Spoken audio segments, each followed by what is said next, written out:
Welcome to this evening's talk. I'm going to be talking and educating you about the widest aspects of managing cholesterol and what its significance is, and how we can go about helping our body manage the advantages and disadvantages that come with whatever level our cholesterol is at. Having a little minor panic here because the leaflet that I usually orientate people with, the last copy was used while I was on holidays, and so we're waiting for somebody to send one in and reproduce it. That's not such a big problem because I'm actually getting it very formalized for you to benefit from if you want to send in a request for the leaflets on how cholesterol might not break your heart and the overall scheme of how to manage it better for yourself. So it's also not a bad thing, because when I show it to people initially, they go, oh my God, what's happening here? What's happening here? We're okay, keep going. So what this, because I'll be filling this in as I go along, you'll actually see how it is multi-layered and there's nothing big or scary about it. All of the things can be adopted in a stepwise fashion. And as always, it's a good idea to change things gradually rather than starting off on a big regime that you won't be still doing any part of in 3 months' time. You know, it's the whole New Year's resolution thing. Generally, I find it doesn't work. We haven't had any questions in to kind of start us off with. So if you have any questions as we go along, they're very welcome, and we can interact along the way. So there is I'm just going to launch into how to manage cholesterol, and then I'll come to statins, not statins, red rice yeast, other things towards the end, or I might bring them in as we go along. But a lot of the time, I think people find 3/4 of an educational video is about the theory rather than practically what can I do about it.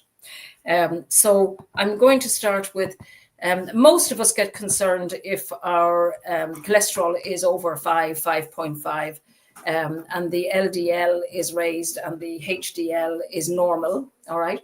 So what are all these things? Knowing what somebody's only total cholesterol is not very helpful in terms of determining whether or not there are implications for how your body is coping with irritation and stress and all the rest of it. So you really need more detail than that. In general, the first thing I look for after I kind of see whether there's an issue with if the cholesterol is above 5.5, after I've checked that, the next thing I'm looking for is the HDL. And the HDL, you can all smile, the HDL is the happy cholesterol. It's the helpful cholesterol. Now, the normal range for that on this side of the Atlantic is usually between 1 and 2. I like it 1.8, 1.9, 2.1, 2.4. All of that gives me an idea that the helpful parts of cholesterol, the group of molecules called cholesterol is very helpful. After that, I'm looking at the LDL. It's puzzling. Like for many years, the whole issue was the total cholesterol, and people would just bring one figure. Now people bring more figures, but everybody is screaming about the LDL. But I can't find any new big studies that have brought the LDL into more prominence. And most of the reviews that I've been reading have been quoting studies going back to pre-2000, 2007, 2009 at the latest. All of the rest of the suggestions for added problems are down to more studies of function, like physiology, rather than epidemiological studies of how it actually works for people. So you want the LDL to not be too high, right? That's because it indicates that there's stress, not because the LDL in itself is toxic, as well as which the LDL doesn't tell you what percentage of that amount of LDL is harmful rather than just a delivery system. Okay, so it's not nearly as straightforward as people think. And as doctors, there's no encouragement for us to learn how to differentiate from these things. So usually there's an automatic reaction of the LDL is high, the total cholesterol is high, no real recognition of the benefits of HDL. So you see, nothing in life is simple, is it? It's complex. And then we come on to thinking about, well, where does this cholesterol come from, and why is it out of the usual proportions? So when we say it's abnormal, we're saying that it's not within the range of 97.5 of the average population. You're kind of going, well, why is that? And I would suggest that this is a problem that the cholesterol is trying to solve. There's nothing that I can find that indicates that it is a danger in itself. For instance, the LDL is a function of a problem with one of the white cells and also the immune system. So if your white cells, they're called macrophages, they're one of the aspects of white blood cells. If they are functioning normally, then, and the immune system is functioning normally, and there's no inflammation, background inflammation, then the LDL will just carry on doing a normal delivery system. So you need lots more elements than just a raised LDL. So we'll have to come back to visiting why there might be those irritants, complex irritants, that are causing a reaction in the cholesterol. And then we come on to what I call my magic maths. All right. So if you have a cholesterol of 6.4, 6.8, and the LDL is raised more than it should be, and nobody's paying any attention to the HDL, well, the HDL does come into it because you're talking about the ratio of the helpful to unhelpful. So I'm wrong, actually. The thing is, not many people know the significance of the ratio. So the ratio of cholesterol is the ratio of the known unhelpful and the known helpful and unhelpful. Now, the ideal ratio is 2.5. Up to 3.5 is very acceptable. And beyond that, you're looking at, well, again, what's happening and why is it higher than most people's, and how do we reduce it? So, well, if you're talking about how to reduce something, the first thing you look at is what produces it, what actually makes it. It's mostly made in the liver, but it's also made in all cells in the body, or most cells in the body, and particularly the muscles. So the 80% of it is made in the body. So that leaves 20% to be contributed by food. And you might think, oh my God, I've got to give up all this nice food. I've got to, deprive myself. And it's only implicated in 20%. But if you do 20% of 6.4 or 6.8, you'll come down to, probably about 5.4, 5.6. And that is a lot more respectable. When you go to your doctor, they go, oh, yes, come down quite a bit. I'm very happy about that. So in other words, you don't want to reduce the cholesterol to zero. And why is that, you might ask? And that's because cholesterol is actually a very helpful sterol in the body. It's one of the sterol hormones in conjunction with some of the adrenal hormones and the sex hormones, and it's very good for us, right? Time I'll explain a bit more why at the end. So we don't want to reduce it to zero. I wouldn't like to have a cholesterol of less than 4.4, 3.5, because that indicates that the body is under strain in the opposite direction, and it can be associated with cancer. So we don't want it too high, we don't want it too low. It's a bit like the Goldilocks effect. So the other thing is that the foods that you want to eat are cardioprotective and helpful to the cardiovascular system. So the foods that make it go in the wrong direction are all the ones that you shouldn't be eating for your cardiovascular system anyway. Okay, so you want the 20% reduction, which often brings it down very, very respectably. It's kind of like where 20% equals 80%. That's the magic maths bit. Never mind if you don't get it. I get it. So you want to reduce the unhealthy sugars. We all know what they are. If I was to take raw cane from the field, all right, it would have B vitamins, it would have fiber, it would have lots of things. Then you would process it to jaggery, which is a very rough form of an extract of the sugar plant. Then you bring it down to blackstrap molasses, still has B vitamins. Then you bring it down to treacle, less of everything. Then you bring it down to muscovado, dark brown sugar. We're getting less and less as we go along. Then granulated sugar, the white granulated sugar, no nutrition at all. And you go to icing sugar and it's pure white and deadly. So it's not that there's any plant, because of sugar comes from sugarcane or from beetroot, all right? But you're extracting and processing the sugars all the way along.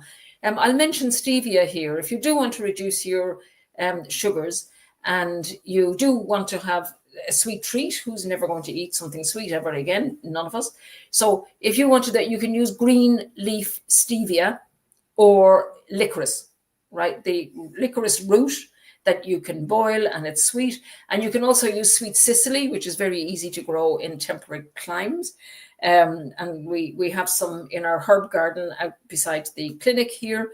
And the seeds taste very fennelly and aniseedy. I'm aware of it because I had some earlier today. So that's the sugars. So what you don't want are the baked goods, the biscuits, the chocolates, the milk tray, or the I forget what your American one is, the Hershey's. You don't want all of those. But you knew that already, didn't you? This isn't big news. So if you do want to sweeten, it would be with the raw stevia made into a tea or used as a tincture, not the white powdered stevia. It's the powdering and the whiteness that makes a difference. Well, certainly the whiteness. Okay, people ask about honey, and I say, yeah, you can have a bit of honey. About over the year, on a day-to-day basis, you want to have about as much as you would fight the wild bees for, okay? Which puts it in a different perspective, doesn't it? The bees don't make a huge amount of excess honey. You don't want them to die off, so you want to take a little bit, but you're going to have to fight your way into the hive. And that suddenly puts manners on us when we think about the prospect of doing that. So a little and as little as possible, as often as possible is the answer to that. So then we go on to fats. Again, no big news here. Don't eat all of the plastic butters. I include all of the ones that are promoted for raised cholesterol. I won't mention any trade names, but you know what they are, because there is evidence that they reduce cholesterol, but you want to be eating a very unhealthy amount of them in order to do so. So that's the story there. So what you want is a little bit of butter. And when I say a bit, I mean a scrape.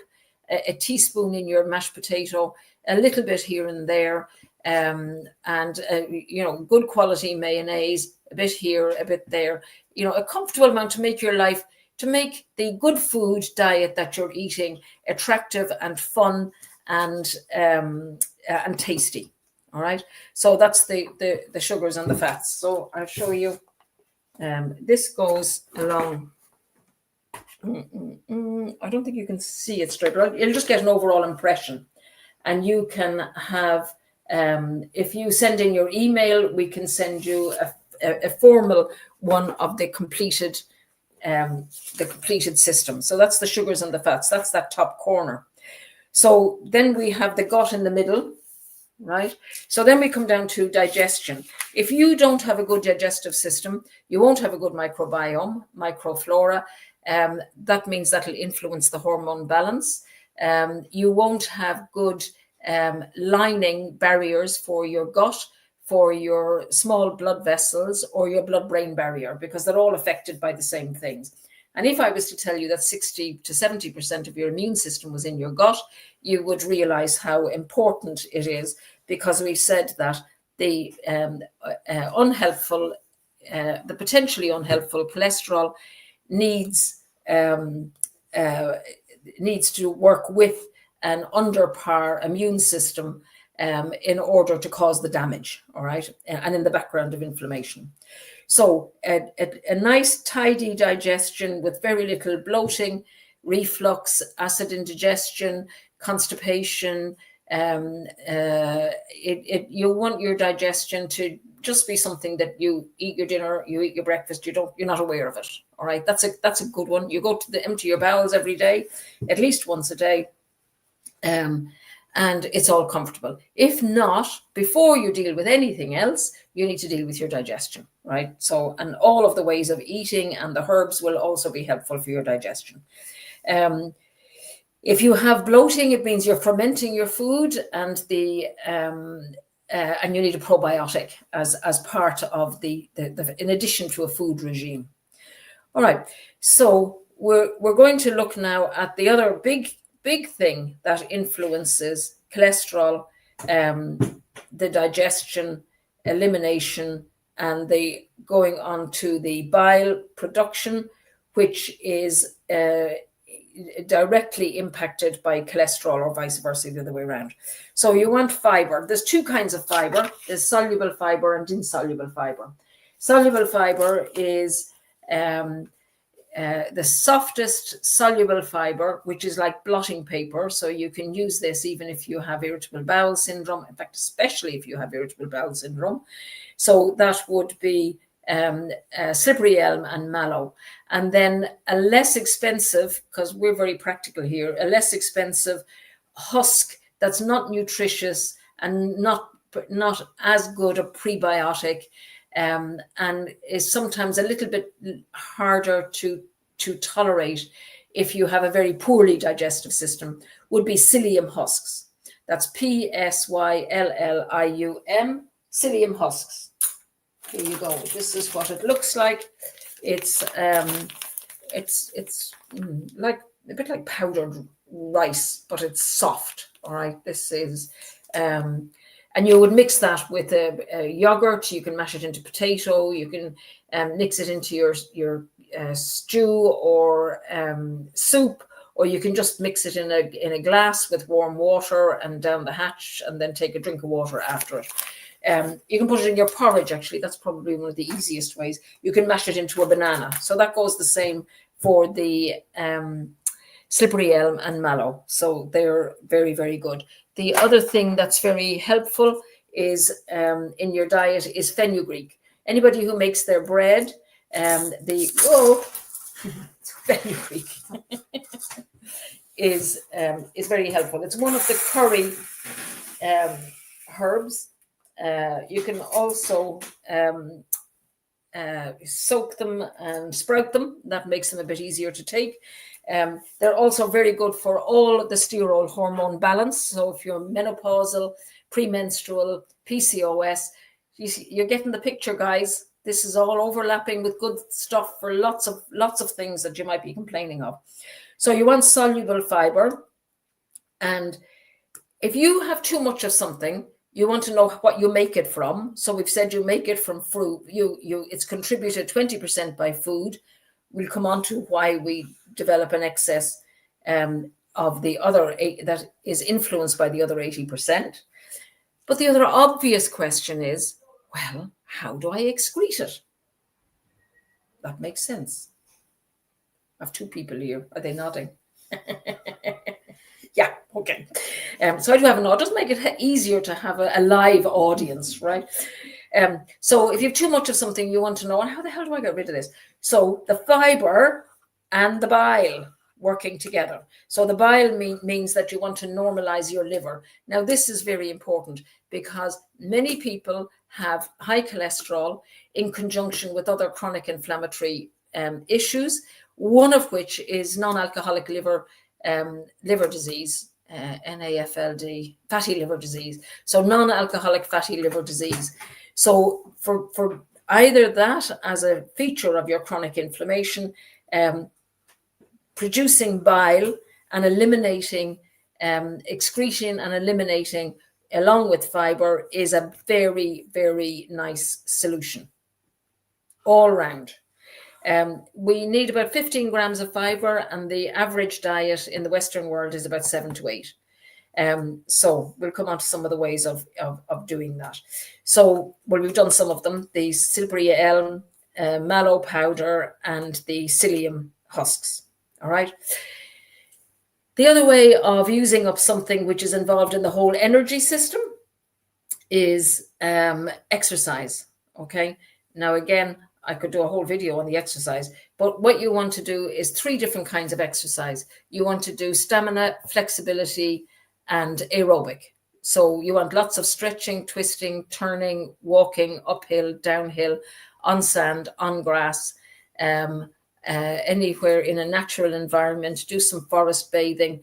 I'll come on to this links with why we're producing too much in our body. So there's links in there. So lots of variety.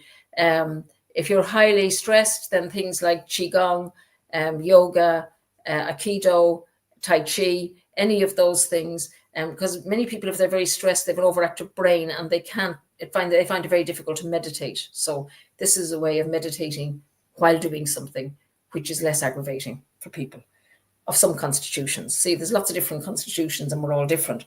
So you might not be able to do all of these things, but you kind of go, oh, I could do that, or I could do that, or let's see if that makes a difference. They're all additive.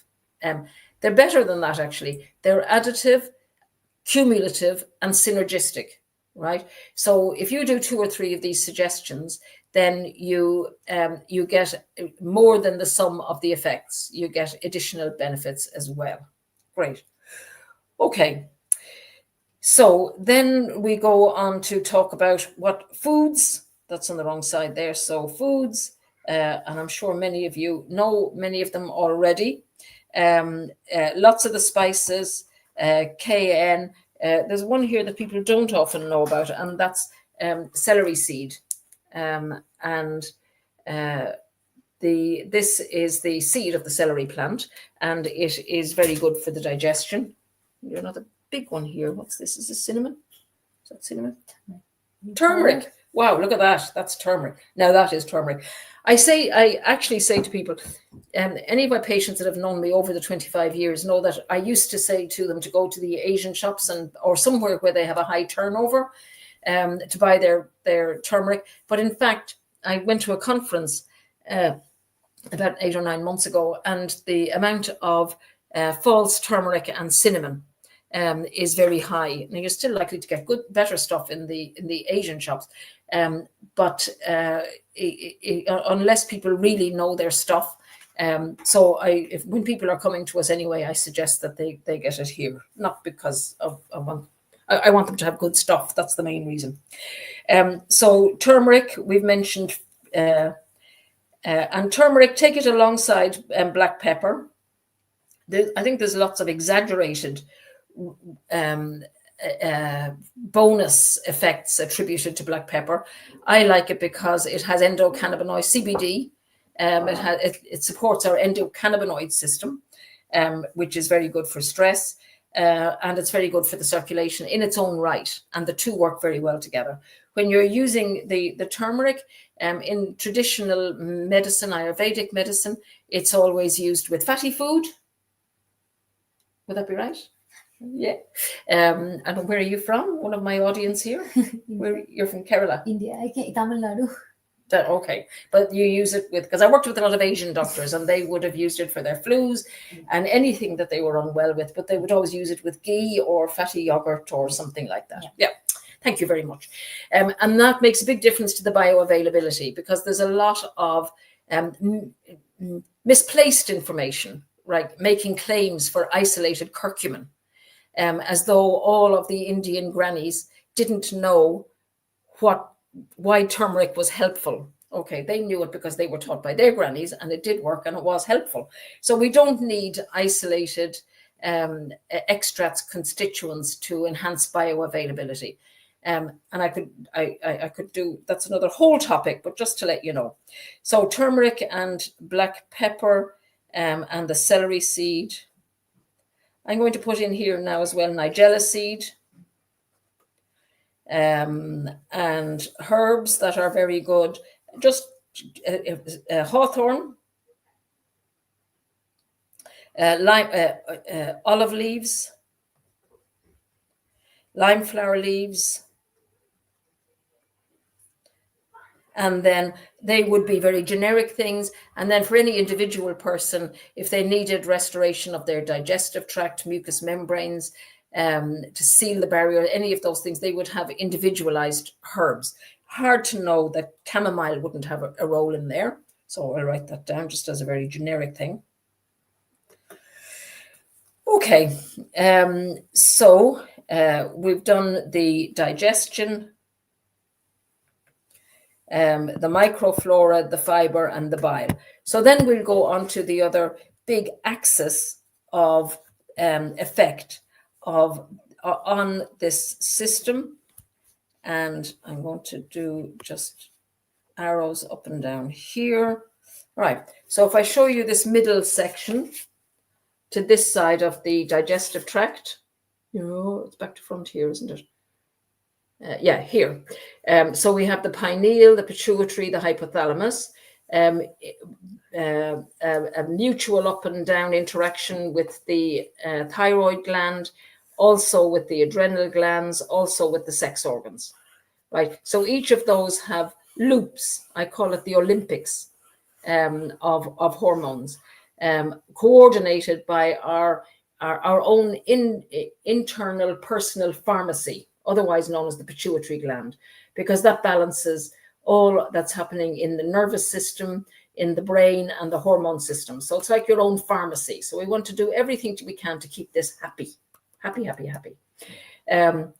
So balancing all of these will be helped by all of the things that we've covered so far. But these are the core thing that will affect all of this is stress.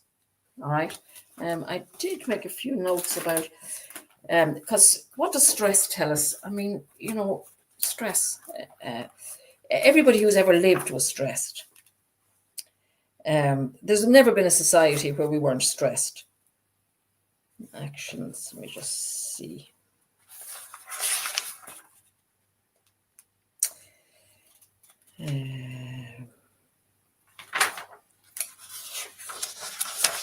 You can write in any questions if you want.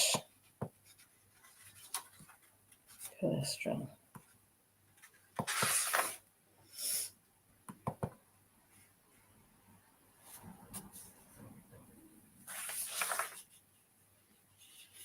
Oh yeah. So anything that means that we don't, we're not performing to a reasonably optimal level of enjoying life and feeling like we can relate to people around us and manage whatever work we're involved with, not living a fear-based life. So anything that's related to anxiety, shame, guilt, or addiction. Now, which of us don't have any combination of those? I know very few people who aren't addicted to something. So what we want to do is to manage those as best we can. And I'll give you the evidence-based ways of doing that. If whatever manageability is to the level of addiction where you just have very little agency over it, then I would suggest that you get help. All right, because it affects your life, right? And how much of these negative factors we have often has a lot to do with childhood adverse events. And this is all science now. I'm not making any of this up. This is all pure science. And the things that I'm going to tell you of ways that help manage the agency of these aspects are, if you've got your pen and paper out, everybody. Writing a journal every day, 10 minutes, gobbledygook, nobody's going to read it, tear it up, shred it, lock it in your notepad on your computer, do whatever. Better to do it with a pen and paper. All the evidence is about pen or paper. Reflection. I say reflection because meditation and mindfulness have got almost meaningless. It's like the media takes concepts that are very useful and uses them over and over and over again. So that people kind of read it and don't really register it. So anything which helps you just be quiet for a few more minutes than you're used to. Do some of the actions that I suggested, the yoga, meditation, Tai Chi, Qigong, any of those things. You can do Irish dancing because that'll reduce your stress for sure. All right. I play the bodhrán, does wonders for my stress levels. Stroke a pet. I don't have evidence base for that, by the way, but I have very personal, anecdotal information about it. So stroke a pet, I say, unless it's a goldfish, because they don't like it. And then physical therapies. Some people like reflexology, massage, Reiki, anything which kind of nourishes your nervous system, calms your, anything that does that will also calm your immune system, and you won't be working against such a background of inflammation. Okay, the best probiotic to take. Again, that's very individual. Sometimes it depends on very specific things, whether it's antibiotic abuse or whether it's thrush or whatever, what age the person is, and what's wrong with it. But generally, we look for one that's moderately priced, has a good range of microbiome support in terms of its content, preferably one that doesn't have to be kept in the fridge, because then you'll forget it. So they're for the general public. If we do food intolerance tests, if we do a full history, we might want something more specific. But as a general rule, probiotics, I don't suggest people take probiotics every day. Probiotics are like when you weed a garden and you put in seeds. But if the overall function is so poor that the weeds are just all in the wrong proportions, all wrong, actually very little of it will be useful. So you would want to use it along with, something as simple as chamomile would be very good. Bitter herbs are very good. Bitters in general are very good for all this liver and bile. And we have Dr. Clare's bitters. And we have the fenugreek powder and capsules. I think Tara is filling you in on what we have here. So stress is the 80%. Anxiety, guilt, shame, all of these and addictions. So don't expect that if you kind of do personal growth, feed your soul, love yourself, laugh more, sleep well. Sleeping is very important. Laughing is very important. These are all things that will bring your cholesterol down, because 80% of it is what we make ourselves and how we nourish our own individual insides. All right. Catherine, eggs. Originally, they thought that eggs were a problem because it contained lecithin. But I'll come on now. I think I've done. Oh yes. So eggs, 6 eggs a week. Eggs are superfoods. They're absolutely brilliant. And the reason for the 6 is too much of anything is not a good thing. But if you have 8 eggs 1 week, it's no problem. So foods are all of the cooling, clearing vegetables, all the vegetables. Okay, all the vegetables, right? Any of the vegetables are good. You want 7 to 9 fruit and vegetables and fruit. I say vegetables and fruit per day. 7 of them should be vegetables. All different colors, all different textures, and from all different families. All right. Some of them can be from the one family. They can be white cabbage, green cabbage, and red cabbage. So that's just as an example. Lots and lots of greens. Lots and lots of greens. Lots and lots of onions and garlic. All right. So they are all super there. All right. So other foods are beetroot, some beetroot, celery.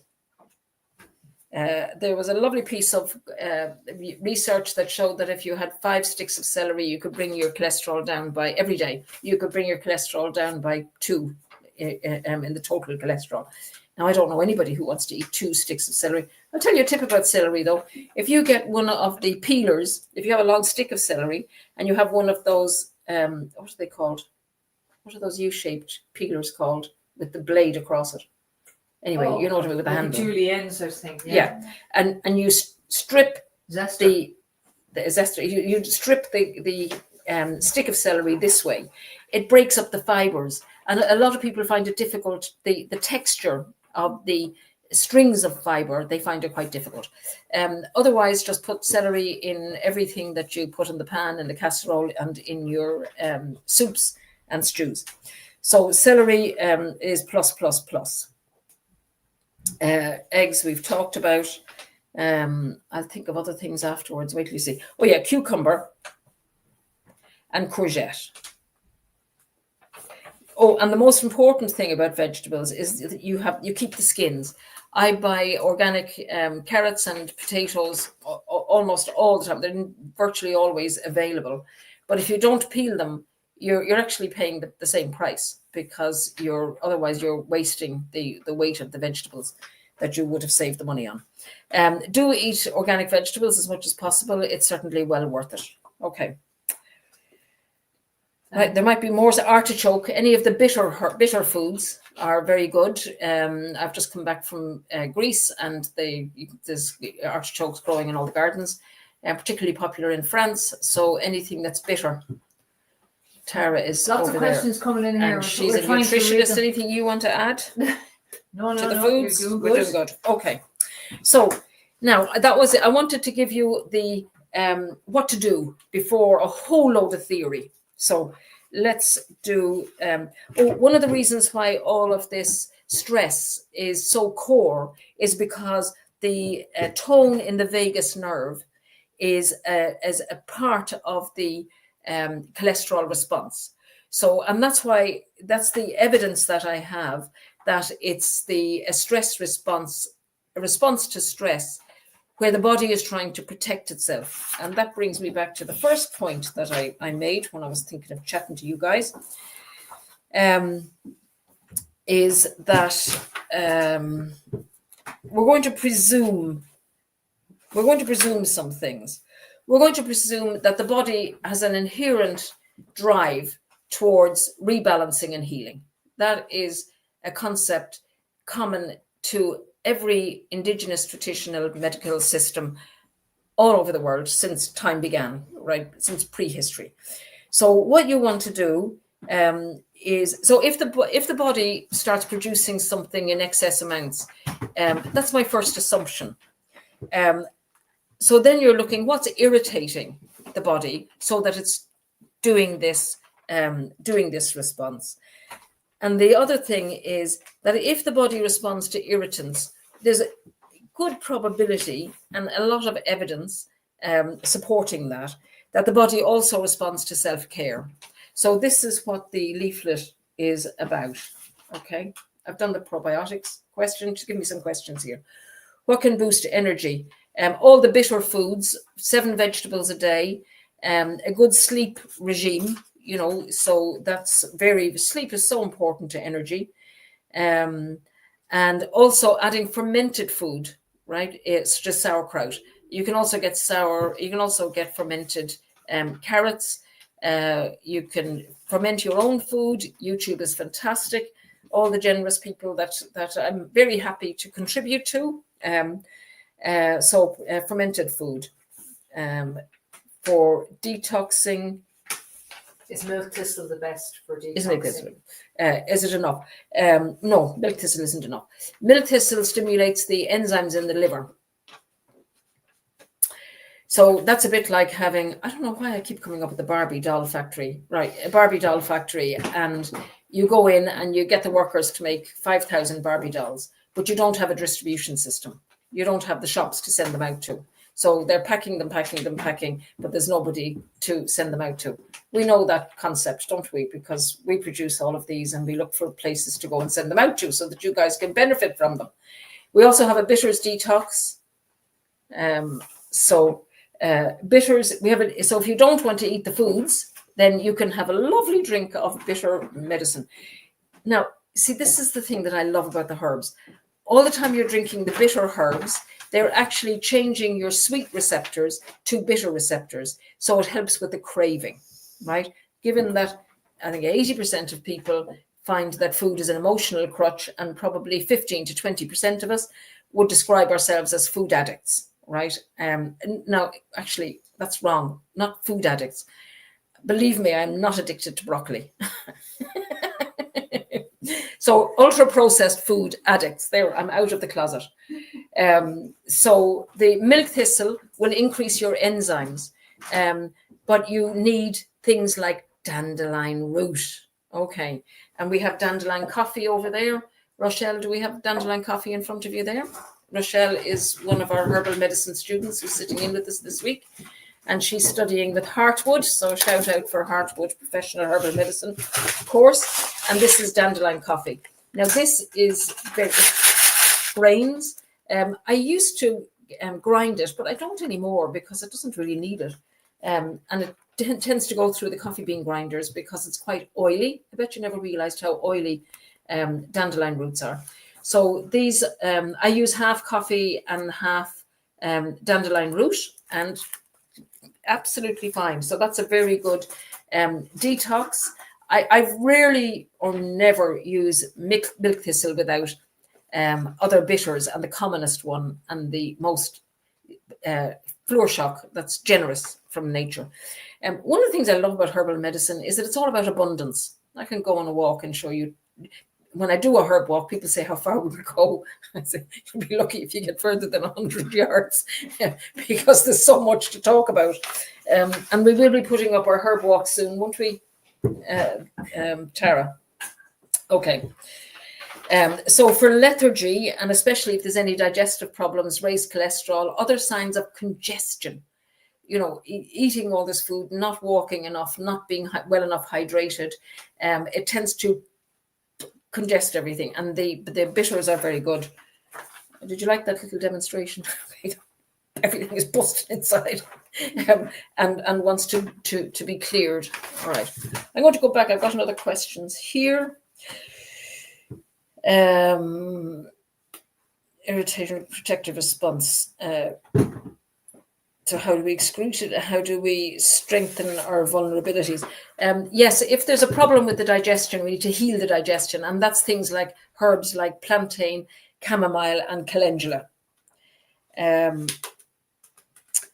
If we need to take medication, can we minimize and protect against side effects? Yes, that would be one of the, even if somebody needs to take statin medication, it's not a reason for doing all of these things. Biggest reason is you need a lower dose, and all of the side effects from statins are dose related.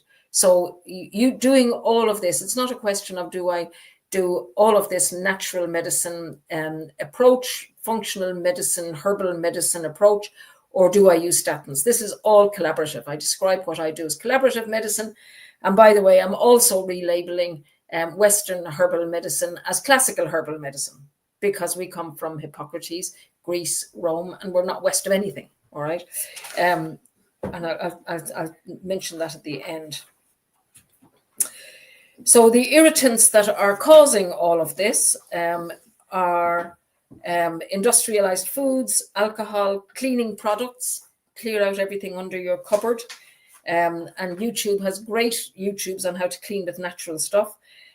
House and car, I would never buy a new car because all of the fabric and the foam is all full of fire retardants and chemicals and stain protectors, and it takes 2 years for it to, if you do have a new car, open the windows for about 2 minutes before you get in and keep them open for the first few minutes of driving. Okay. We can't get away from all of these, a lot of these irritants, all of the things in the industrialized foods, the herbicides, pesticides, etc. And plasticized foods, if you have to store things, do it in a glass container, you know, that's not touching plastic. The gut microbiome, so I've done. Okay. So this is going back to some of the theory. Now, here's an interesting thing for you.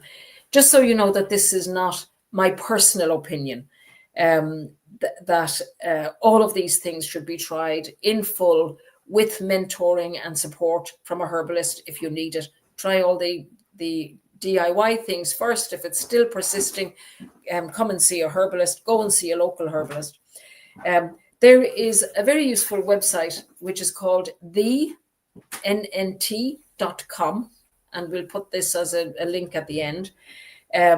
And if you look up that and just put up statins and put in statins used for primary prevention, that is somebody who has not had a heart attack, then it says 5 years treatment to prevent heart disease.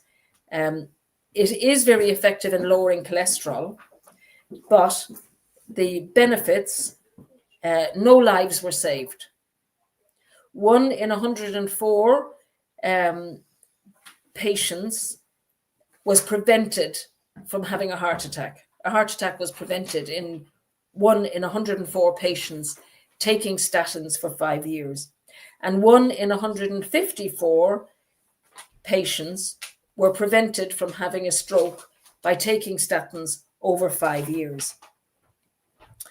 And you think, well, there's some benefits, absolutely true. But the harms they list as 1 in 50 were harmed, and then in brackets, developing diabetes. There's no information on whether people with diabetes who take statins, whether there is a problem in deteriorating, needing more and more interventions to control the diabetes. That hasn't been studied as far as I know. And 1 in 10 patients were harmed by muscle damage. And you're thinking, who are these people? The number needed to treat are a collaborative a group of doctors who were concerned that the conclusions from industry-based research taken in isolation were not giving patients possibly the outcomes that they were being led to expect. So it's an outcome-based analysis, right? And it explains it all. It tells you how and why they come to these conclusions. The FDA does have a black box warning saying that there is a greater tendency to diabetes. Hello, Canada. Okay. So this means that 5 years of daily therapy gives a 1.6 chance of avoiding a myocardial infarct, which is a heart attack, and a 0.37% incidence of reducing a stroke. Okay. I came across this, which is the hope bias. The hope is believing that a treatment will be successful due to an optimistic expectation of outcome. And I thought this was particularly relevant to cholesterol reducing drugs because high cholesterol is associated with adverse events. They concluded that if you reduce the cholesterol, you'll reduce the associated events. But guys, it's a lot more complicated than that. That's a very hopeful bias. This can lead to overtreatment due to patients' or doctors' perspective and values, I would say. May lead to repeat if outcome is not, may need to regret if the outcome is not delivered. I'll put that in the context of the precautionary principle. If we were to go, oh, great, cholesterol is being lowered, we can expect that this will happen, but that we'll have these benefits. But there is a real neglect in medicine in thinking, well, if it interferes with that enzyme system, well, what else is being managed by that enzyme system? And is there a problem if that 5 steps down the line, if you stop an enzyme system, well, then there's a buildup. It's like a roundabout. You have too many people going around a roundabout, there's a buildup. What happens to those buildup products? You know, I mean, as a doctor, I've never been to a medical meeting that addressed those things, right? It's just not in the vocabulary. Okay. Now, You might say, what does cholesterol do? Lots of things. So you want all the happy story about cholesterol. Again, you don't get this in the main news. Cholesterol is a sterol. It's a lipid. It's in the cell membrane of every cell in your body, and it protects the cell. It helps it be cohesive.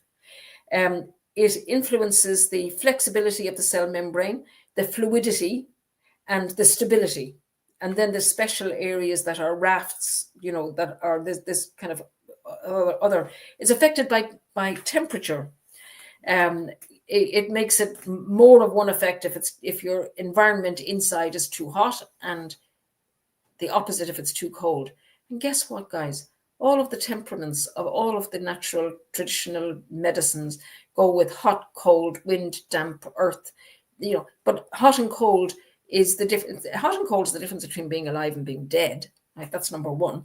It's also a favorable response to having an infection, because you heat up everything in order to kill the bugs. But I also, given that the other function of the cholesterol is that it has an effect on, it's a sterol hormone in the same family as estrogen, testosterone, and adrenal steroids.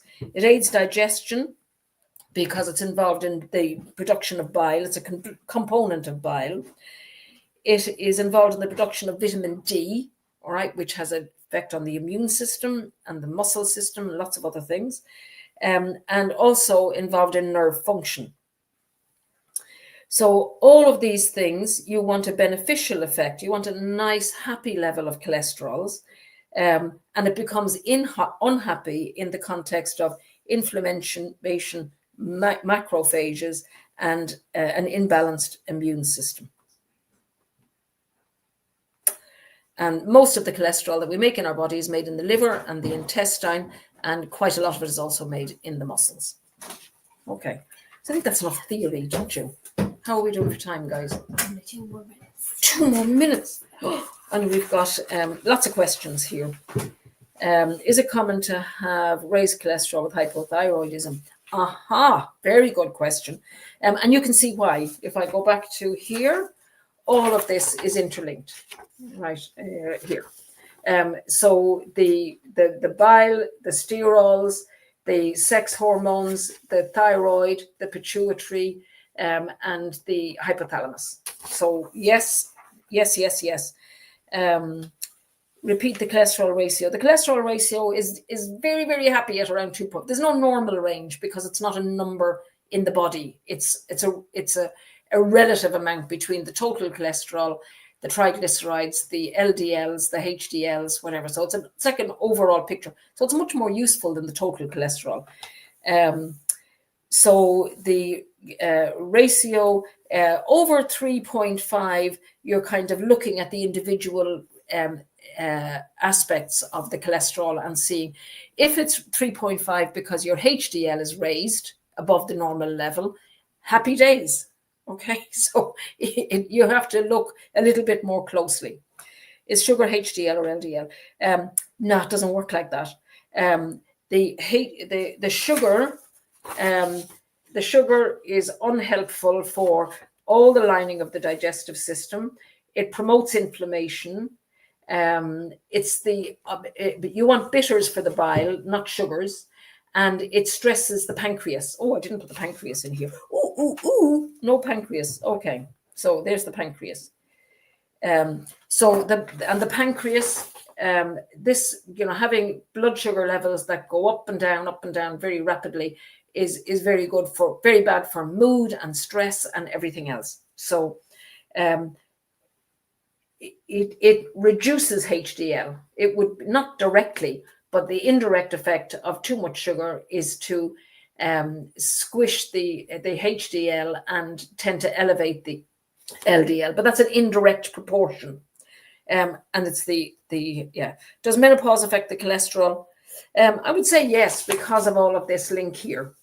Whatever you're prone to, whatever inflammatory process you're prone to, it'll emerge because during menopause, there's a massive amount of hormone work involved. And do you remember what I was saying about the hot flushes? going back to our first principle that the body knows what it needs in order to heal, there has got to be a good reason for the hot flushes.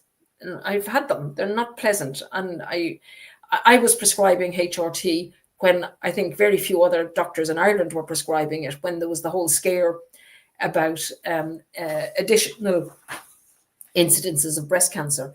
So I'm not anti-HRT. I am concerned that so many people aren't offered. A lot of this will help your menopause.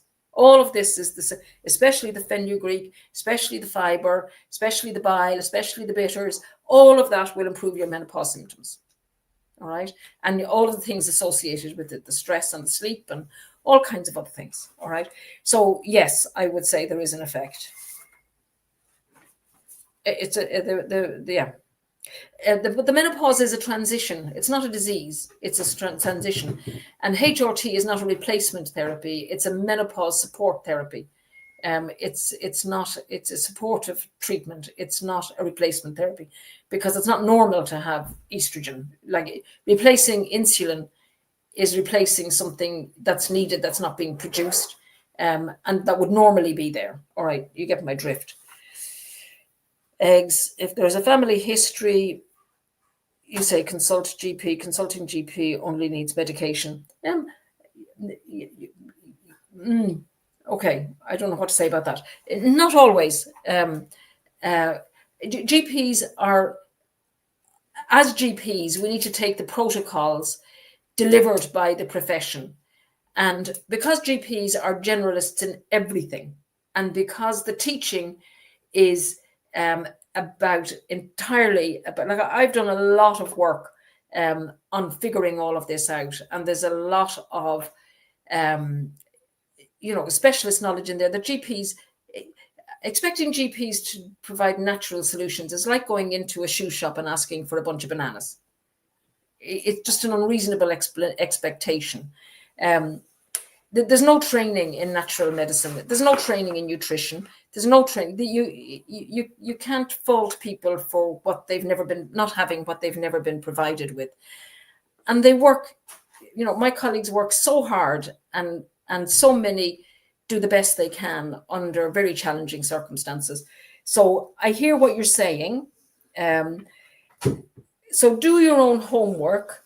If you do everything that I've suggested and seek professional help from somebody who's trained in this area, if it's still a problem. Okay. I hope that answers your question. Okay. And we have various links we will put up. I do have some references that Tara will put up for you tomorrow. And if you want to send your honestly, guys, I have to thank you. Can I just say that you'll find on drclare.ie, there's all educational supports there that anybody can link into at any time just to download. drclare.ie. Guys, you have to listen to my podcast. I'm having great fun with it. But it's no good if nobody listens to it. So I hope you'll find it helpful. Don't forget to like, subscribe, do all that kind of thing. We're on Instagram. We have to do all this because Tara will kill me otherwise. Instagram, Facebook, TikTok, TikTok, what the rest of them. They just tell me to come in here and talk, and I do. So they do all the rest of it. Amazing. Okay. And now it's hamper time. Hamper time. Anybody, all of you guys who have contributed and got involved, you have an opportunity of winning a hamper. Which do you want? No, we have hearty tea, slippery elm, turmeric and black pepper capsules, bitter blend. They're not all going in the hamper. Slippery elm. No, not all of them are going in the hamper. But I'm just seeing if I've. Oh, hey, look at this. This really is nice now. This is a hearty tea. So this is good for anybody who has a broken heart, if you've been dumped, if you've had to end it with your very nice partner because it's just not the right person, all of these things. If you have a family history of blood pressure, if your blood pressure is going a bit astray, if you get stressed and, you find that your blood pressure is raised, then that's a risk factor for developing heart problems and high blood pressure. But you know what? The nice thing is not everything in here tastes nice. This tastes lovely. And it's in a 3 teaspoon tea sachet. Each one is the equivalent of 3 tea bags. Bitters. What else? Dust it down. I think we've done it. We've done all we're just going to the announce turmeric and the cinnamon is good as well. the winner of the hamper. Do you want to show the hamper? Oh, there, yeah, here's the David, while I hamper. read out the name? We have Nigella seeds, celery, salt, heart and tea. Congratulations Yeah. to Katrina and Lahinch on Liscanner Bay. Lahinch on Liscanner Bay is your handle there on Instagram, I think it is. Enjoy. So congratulations, Katrina. You're the winner of the hamper that Dr. Claire is holding. And if you DM us, here we we can then arrange to get that out to you. So congratulations. Great. And I have to say thank you guys, because I've used this handwritten one for like 10 years. And I'm now getting it organized to you because of today. So thank you. And that'll be with thanks to Jenny. And yeah, just to say goodbye. Thank you. And good night. And good night. So.